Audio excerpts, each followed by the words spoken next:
We're about to write a big cheque to Japan. $10 billion over 10 years.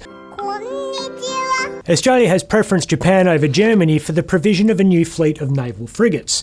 If I'd stood here in 1945 and said Australia's defence was in the hands of Tokyo and Berlin, I'd have been laughed off stage. That's preposterous. Especially if I said they were protecting us against the Russians and the Chinese. Now you're being ridiculous. Old enemies, now new allies. Helping us defeat old allies who are new enemies. What?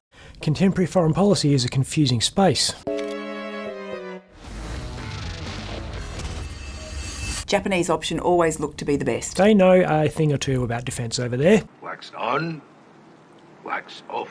11 ships will be built by Mitsubishi Heavy Industries, which means our national maritime defence is in the hands of the people who brought us the Magna.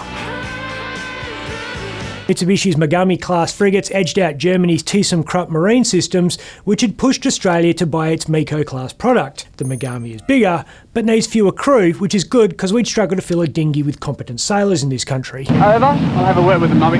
The Megami can stay out to sea longer and has doubled the Miko's firepower.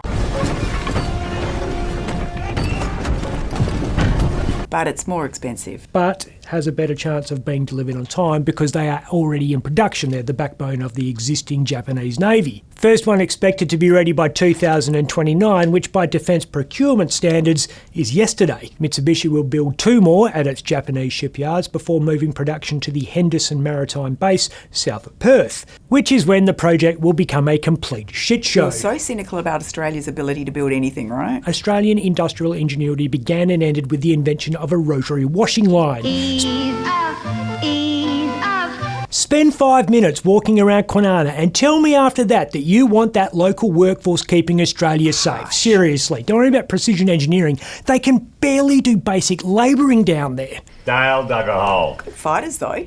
That's true. Should recruit from the Kwinana TAB, that'd scare the shit out of the Chinese. Set aside the question of who is going to build these ships, there's a bigger problem. The industrial strip that Henderson is one part of has 20 other heavy industries operating there, just 2 roads in and 2 roads out, both single carriageways. This intersection, that's Mason and Rockingham Road in Kwinana, is the thoroughfare through which the materials and manpower to reconstruct the entire country's seaborne defences are going to pass through. I was down there last year and traffic was held up because of a dude on a mobility scooter. It's a good thing Kwinana's got a competent local member of parliament, huh? Knob. I'm Ben Harvey.